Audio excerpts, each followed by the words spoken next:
जय जय श्री राधे। निताई गौर हरि बोल। आप सबसे प्रार्थना कृपा करके अपने मोबाइल फोन को पूर्ण रूप से बंद कर लीजिए, साइलेंट पे भी मत कीजिए, पूरा बंद कर लीजिए। श्याम सुंदर थोड़ा सा आया नहीं, थोड़ा सा सुना दे। अच्छा, हमारे भीतर में हमारे बड़े आदरणीय श्याम सुंदर जी आए हैं। ये तो आते नहीं हैं, आज कैसे आ गए हैं। अच्छा भगवत वक्ता है।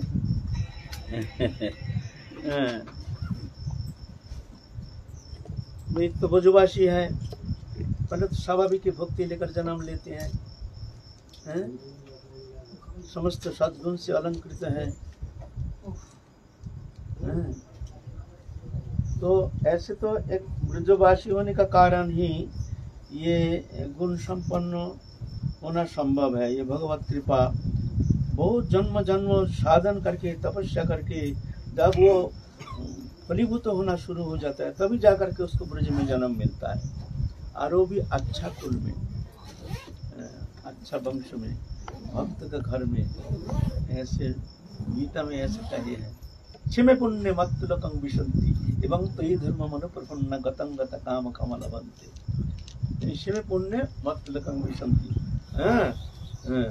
शुचिनां श्रीमतां गेहे जोगभ्रष्टो विजायते। शुचिनां माने पवित्र कुल में, श्रीमतां गेहे, श्रीमतां माने पैसा वाला घर, अच्छा है, दरिद्र नहीं है, एकदम दरिद्री नहीं है। ऐसे श्रीमतां गेहे जोगभ्रष्टो विजायते। जोगभ्रष्ट जो है वो जन्म लेते हैं। ऐसे पुरुष में जो जन्म लेते हैं उच्च कुल में, फिर आध्यात्मिक चेतना संपन्न। ब्रज में तो बहुत सारे हैं, कितना कुछ कर्म करते हैं, लेकिन आध्यात्मिक चेतना संपन्न।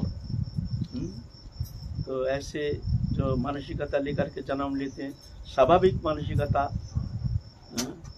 स्वाभाविक भगवती प्रेरणा, स्वाभाविक भक्ति में अनुप्रवेश, ये तो साधारण के द्वारा संभव नहीं है, साधन सापेक्ष नहीं है, ये तो कृपा सापेक्ष है।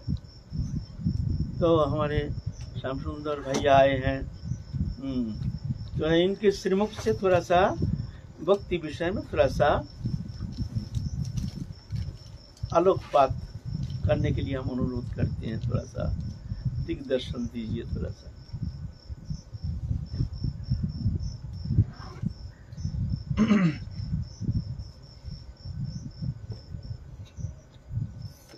सत्प्रेम सिंधु मकरंद रसोगधारा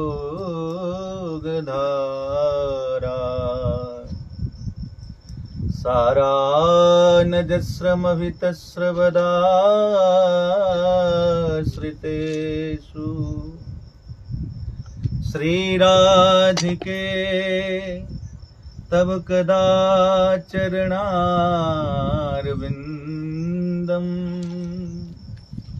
गोविंद जीवन धनम शिरसा वहामि। रसघन मोहन मूर्तिम विचित्र कैले महोत्सवोल्लसितम श्री राधा चरण विलोडित रुचिर शिखंडम हरिम वंदे। श्री राधा रानी सरकार की जय, वृंदावन बिहारी लाल जय, श्री बाबा महाराज की जय, श्री बरसाने धाम की जय, ताई गौर हरि बोल। परम श्रद्धेय पूज्यपाद अनंत श्री भूषित हमारे इस व्रज मंडल की बड़ी अद्वितीय विभूति, अनूठी विभूति और अनोखी विभूति पूज्यपाद श्री बाबा महाराज। क्या कहूँ, वैसे तो उन्होंने बड़ी सुंदर बात कही, शुचीनाम श्रीमताम गेहे योग भ्रष्टो विजायते। वस्तुतः मैं तो कुछ भी नहीं हो, पर बाबा की कृपा है बड़ी कि उन्होंने इस युग मुझे समझा। श्रीमद् भगवद गीता में स्वयं श्री भगवान ने कहा है 10वें अध्याय में, जहां विभूति युग का वर्णन आया है, सब कुछ कह दिया, सब कुछ मैं ही हूं। और फिर उसके बाद में कहते हैं यद्यत विभूति मत्सत्वम श्री मधुर्जित में हुआ। जिस जगह विशेषता दिखाई पड़े, किसी भी प्रकार की विशेषता, चाहे वो धन की विशेषता, चाहे वो यश की विशेषता, चाहे वो कीर्ति की विशेषता, चाहे वो भजन की विशेषता, किसी भी विशेषता को अगर आप देखते हैं तो उस विशेषता में मैं ही छुपा हुआ हूं। यद्यत विभूति मत सत्वम, वो मैं ही हूं, उसमें कोई अंतर नहीं है। तो जैसा कि मेरा व्यक्तिगत अनुभव भी है, और यहाँ जितने भी सब बैठे हैं किशोरी जी के परम भक्त, आप सबने भी अनुभव किया होगा कि भजन यदि स्वयं मूर्ति मंत्र स्वरूप धारण करे, जिसके बारे में भजन कहा जाता है। भजन किसे कहते हैं? भजन इत्युक्ते किम, भजन कहते किसे हैं? किम नाम भजनम, भजनम नाम रसनम। भजन का मतलब एक अर्थ में होता है रस लेना, आनंद लेना, अपने ही भजन का आनंद लेना, अथवा किसी स्वरूप में आनंद लेना, अथवा ठाकुर जी की लीला का आनंद लेना, उसका नाम है भजन। तो मेरा ऐसा मानना है, आप सबका भी शायद यही मानना होगा कि भजन यदि मूर्ति मंत्र स्वरूप धारण करें तो वो मूर्ति मंत्र जो स्वरूप है वो हमारे पूज्य श्री बाबा महाराज, क्योंकि स्वयं श्री भगवान ने इस बात को स्पष्ट किया है भगवत गीता में भी 12वें अध्याय में, और श्रीमद् भागवत महापुराण के 11 स्कंद में इस बात को स्पष्ट किया है। निरपेक्षम मुनिम शांतम निर्वैरम समदर्शनम अनुब्रजाम्यहम नित्यम पूजयत्यंग्र रेणुभि। उद्धव जी ने जब पूछा कि सरकार आपको सबसे ज्यादा प्रिय क्या है, तो ना स्वाध्याय तपस्त्यागो न अष्टापूर्त दक्षिणा। भगवान का स्कंद में कहते हैं उद्धव जी से कि मैं ना स्वाध्याय से इतना प्रसन्न होता हूं। इसका मतलब ये नहीं कि हम स्वाध्याय नहीं करें, ना मैं तपस्या से इतना प्रसन्न होता हूं, इसका मतलब ये नहीं हम तप ना करें, गलत अर्थ में बात नहीं जानी चाहिए। स्वाध्याय से भी इतना प्रसन्न नहीं होता, तप से भी इतना प्रसन्न नहीं होता, ना अष्टापूर्त, ना मैं दक्षिणा से इतना प्रसन्न होता हूं, ना मैं यज्ञ से इतना प्रसन्न होता हूं, ना मैं व्रत से इतना प्रसन्न होता हूं। तो आप प्रसन्न किससे होते हैं? बोले यथा वरुंदे सत्संग। मैं जितना संत के संग से प्रसन्न होता हूं। तो उद्धव जी ने पूछा सरकार सत्संग में मिलता क्या है? बोले सर्व संगा पहुई मां। ये सत्संग की विशेषता है। जिस जगह हमारा मन अटका होगा, जिस जगह हमारी आसक्ति होगी, उस आसक्ति का हरण सत्संग कर लेता है। इसलिए श्रीमद् भागवत में 3 स्कंद में माता देवहूति ने प्रश्न किया कि सत्संग कैसा होता है भगवान कपिल से। तो उस जगह भगवान कपिल ने बड़ी सुंदर बात कही है, प्रसंगम अजरम पासम आत्मनः कवयो विदुः स एव साधुसु कृतो मोक्ष द्वार मुपाव्रतम। बोले कि यद्यपि माना कि मेरी आसक्ति बंधन का कारण है, संसार में किसी जगह आसक्ति हो जाना वो बंधन का कारण है, पर वही आसक्ति मुझसे हो जाए तो फिर मुक्ति का कारण है। बोले मुझसे कैसे आसक्ति होगी? तो फिर भगवान कपिल ने बताया, बोले इसका सीधा सा उदाहरण है संत। तो बोले संत कैसे? तो बड़ा सुंदर श्लोक है ये भागवत जी का, और मुझे तो लगता है कि ये श्लोक सबको याद भी करना चाहिए, जिसमें संत के स्वरूप का वर्णन किया है कि संत कैसे होते हैं। मेरे प्रिय लाडले मोते अधिक संत कर देगा, मुझसे भी अधिक कोई है तो मेरे प्रिय लाडले संत हैं। तो वो संत कैसे हैं? तो कहते हैं तितिक्षवः कारुणिका स्वरदः सर्वदेहिनाम अजात शत्रवः शांता साधवः साधुभूषणः। संत का जो पहला लक्षण है माता देवहूति, भगवान कपिल कह रहे हैं सांख्य शास्त्र के उपदेश में, जैसे कपिल गीता भी कहते हैं भागवत में। बोले सबसे पहला लक्षण है मैया कि मेरा जो प्रिय लाडला संत है उसके अंदर तितिक्षा, बड़ी सहनशीलता होती है। सट विकार जित अनघ अकामा अचल अकिंचन सुच सुख धामा। 6 प्रकार के विकारों से जो रहता है। इसी बात को श्रीमद् भगवत गीता में भगवान 12वें अध्याय में कह रहे हैं, अनपेक्ष स्थिर दक्ष उदासीनो गतव्यथा। जो अपेक्षा रहित हो गया, अथवा अपेक्षा की भी जिसने उपेक्षा कर दी है, जिसके मन में किसी प्रकार की कोई आकांक्षा नहीं है। और यहाँ तक कहते हैं विद्वान तो न लाज 3 लोक की, ना वेद को कहो करे, ना देव दक्ष ते डरे, ना भूत प्रेत ते डरे, करे ना और इच्छना सुवक्त प्रेम लक्षणा। जिसमें किसी प्रकार की कोई इच्छा ही नहीं है। तो फिर वहां बंधन और मुक्ति किस बात की है? तो बंधन मुक्ति के बारे में इस बात को कहा कि वहां बंधन यदि है तो इसके बारे में संत कहते हैं, अब तो बंधन मोक्ष की इच्छा, अब तो बंधन मोक्ष की इच्छा, कभी न व्याकुल करती है। जब भक्त उस पराकाष्ठा पे पहुंच जाता है तो बंधन और मुक्ति की इच्छा नहीं रहती। अब तो बंधन मोक्ष की इच्छा, कभी न व्याकुल करती है।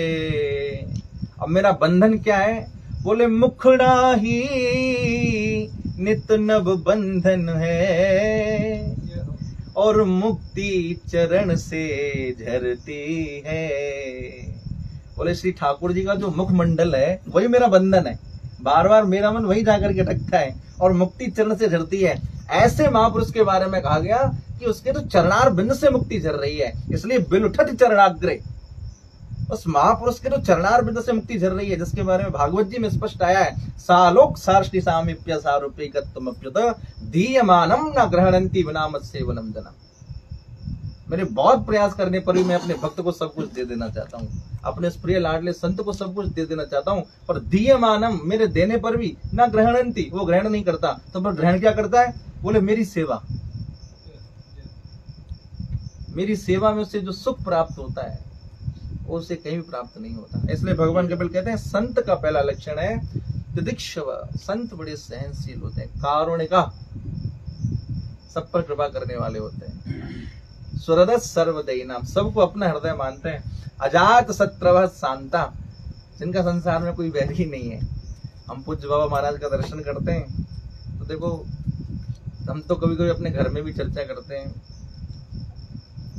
अहिंसा जैसी सिद्ध हो जाती है ना, उससे प्राणी मात्र अपना वैरभाव त्याग देते हैं।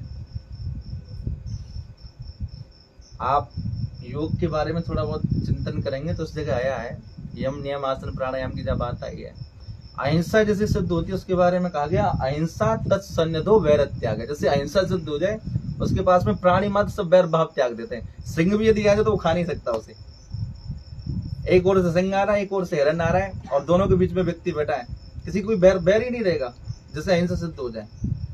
तो हम तो दर्शन करते हैं पूज्य बाबा महाराज का, जब परिक्रमा लगाते हैं, कितने बंदरों को, कोई ऊपर से चल रहा है, कोई नीचे चल रहा है, कोई कहीं से चल रहा है, कोई कहीं से चल रहा है, और आज तक हमको तो बड़ा आश्चर्य होता है, कैसी विलक्षणता है।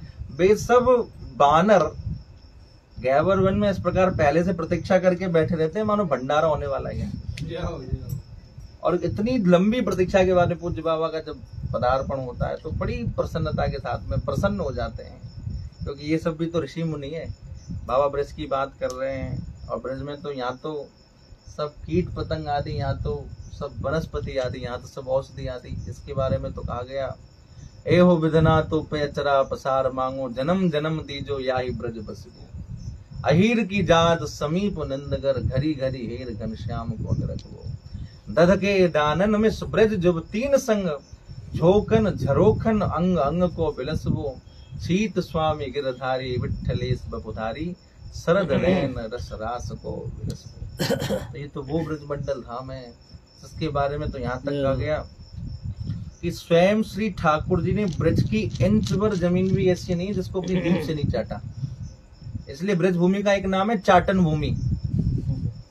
क्या है इसका एक नाम? चाटन भूमि। ठाकुर जी ने अपनी जीभ लगा के चाटा। आप कहोगे क्या प्रमाण है? आप देखिए भागवत जी में ठाकुर जी स्वयं बछड़ा बन गए, और जो स्वयं बछड़ा बने तो जहां जहां हरी हरी दूब है सब जगह ठाकुर जी चाट रहे हैं। और वहां भागवत जी वर्णन है तन माथरो वेणुर्वत्थरोत्थता, यानी कभी कभी जब मैया यशोदा के पास या किसी गोपी के पास ठाकुर जी जाते हैं तो ठाकुर जी एक गोपी से कहते हैं, सखी है गैया के दूध की धार तू काट रही है, मेरे मुंह पे चला। तो वो उसका थन पकड़ करके ठाकुर जी के मुंह की तरफ करती है, तो वो दूध की धार थोड़ी मुंह के अंदर जाके थोड़ी बाहर फैल जाती है। तो वो गाय सोचती है क्या कभी ऐसा होगा कि श्री कृष्ण अपना मुख लगा करके मेरा स्तनपान करेंगे। तो जब बछड़ा बनते हैं तो हर गाय का मनोरथ पूरा करते हैं। उसी प्रकार मैया का जब दुग्ध पान करते हैं तो ब्रज की प्रत्येक गोपी सोचती है क्या कभी श्री कृष्ण हमारा स्तनपान करेंगे। तो जब ग्वाल बाल बनते हैं तो ब्रज की प्रत्येक गोपी का मनोरथ पूरा करते हैं। इससे ये तात्पर्य सिद्ध होता है कि ब्रज मंडल में तो वात्सल्य का सिंधु लहरा रहा है। इसलिए ब्रज भूमि चाटन भूमि है। प्रेम की भूमि है, और उसमें भी हमारो बरसानो तो कहना ही का। हमारे ब्रज के संत गांव में तरहेटी बरसाने जो की रही है, गहवर वन और खोर साकरी ब्रसभान कुंड में नहीं है। तरहेटी श्री बरसाने जो की रही है। हम सब लोग बहुत बहुत सौभाग्यशाली हैं कि श्री धाम बरसाना में, और बरसाना में हमारे ब्रज मंडल की प्राण स्वरूप, क्योंकि कहीं भी ब्रज में चारों तरफ हम वृंदावन गोवर्धन जहाँ था संत तो सब जगह विराजे हुए हैं, पर हमको इस बात में बड़ी प्रसन्नता है कि हमारे बाबा बरसाने में विराजे हुए हैं। और हमको ये सौभाग्य प्राप्त है कि जब ठाकुर जी कृपा करें, जब श्री जी कृपा, तब बाबा का दर्शन है, नहीं तो संतों का दर्शन ही बड़ा दुर्लभ है। इसलिए कहा महत संगस्तु दुर्लभो अगम्यो अमोघश्च। नारद भक्ति सूत्र में आया कि महापुरुष का, संत का दर्शन बड़ा ही दुर्लभ है, बड़ा ही अमोघ है। श्री ठाकुर जी कृपा करें, श्री जी जब कृपा करें तो अपने किसी लाडले संत का दर्शन सब वैष्णवों को कराती हैं। मैं ज्यादा कुछ तो नहीं कहूंगा, मेरी टूटी फूटी वाणी से कुछ बोलने में त्रुटि रह गई हो तो बाबा के चरणों में क्षमा प्रार्थी हूँ। बस अपनी वाणी को विराम दूं। भैया अच्छा बोले हैं, सुंदर बोले हैं, सुनने में अच्छा लगता है, लेकिन इसमें इतना वास्तव है जो थोड़ा चिंता की विषय है। समुद्र दूर से देखने में शांत लगता है, जैसे एकदम शांत, लेकिन भीतर जाओ देखो कितना तरंग, बड़े बड़े तरंग चल रहा है, हैं? तो ऐसे ही दूर दृष्टि से देखते हैं हमको जो एक संत है, लेकिन तो हम तो देखते हैं हमारे अंदर तो अवगुण छोड़ करके सद्गुण के कोई उस संभावना दिखता ही नहीं है। कोशिश तो कर रहे हैं लेकिन हर जगह तो हम हार रहे हैं। यहाँ तो संत का कोई लक्षण, जैसे संत अनपेक्ष मच्चित्ता प्रशांता समदर्शिना निर्मम निरहंकारा निर्द्वंद्वा निष्परिग्रह, तो ये तो एक भी लक्षण हम में है नहीं। लेकिन दूर से देखते हैं जो न जाने कितने बड़े संत हैं, लेकिन ऐसे एक सद्गुण भी हमारे अंदर तो हमको तो देखने में आता नहीं है, बल्कि बहुत सारे अवगुण, हमको तो बहुत अवगुण देखने में आता है अपने अंदर। मैं तो लज्जित हूँ ऐसे शब्द सुन करके। ठीक है, इनकी दृष्टि अच्छी है, प्रशंसनीय है, अदूरदर्शी है, संत के प्रति उत्तम भावना रखना, ये तो अच्छी बात है, प्रशंसनीय है, होनी चाहिए। लेकिन अगर विचार किया जाए, निरपेक्ष विचार किया जाए, तो हम में तो बहुत अवगुण है। मैं तो अपनी दृष्टि से ऐसे दिखता हूँ। जय जय श्री राधे श्याम, निताई गौर हरि बोल। सद्गुरुदेव भगवान की जय।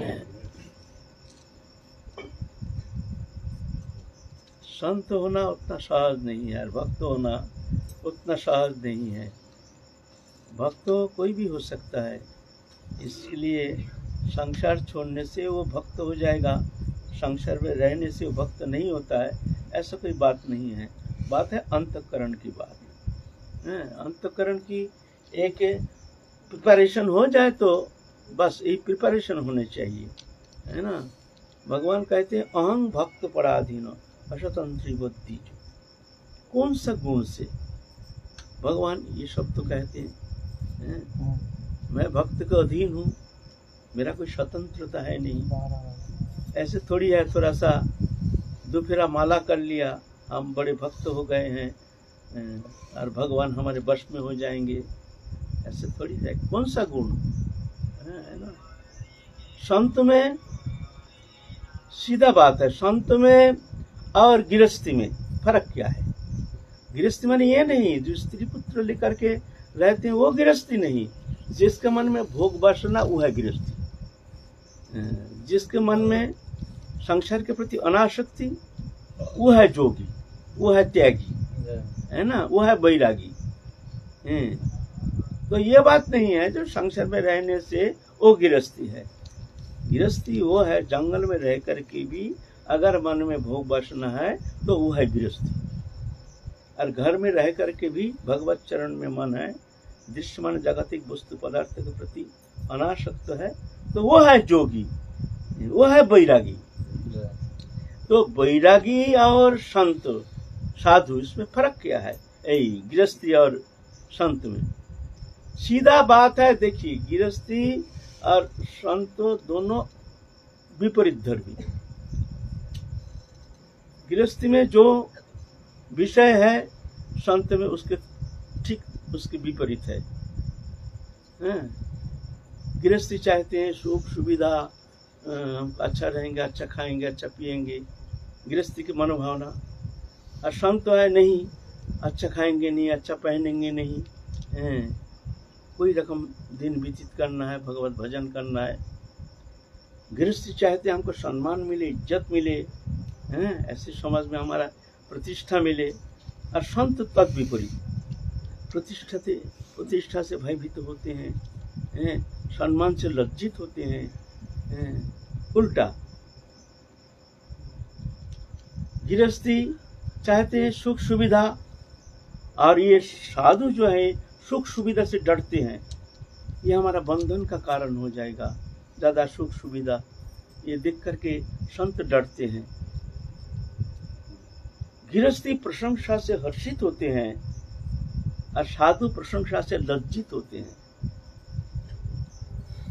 गृहस्थी ठाट बाट से रहते हैं, अच्छा कपड़ा अच्छा पहनना, ये फटा पुराना कपड़ा पहन के इसमें इनकी रुचि है ना।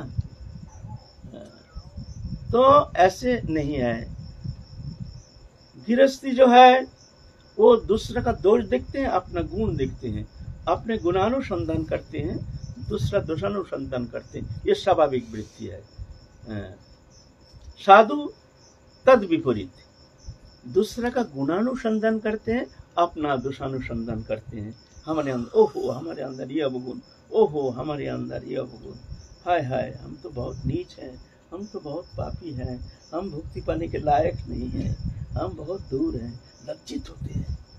और दूसरा को आहा ये हमसे अच्छा है, ये भी हमसे अच्छा है, एक एक पशु पक्षी देख करके ये भी हमसे अच्छा है। विपरीत धर्म का ये भावना हमारे अंदर है। सीधा बात है, गुण तो छोड़ दीजिए,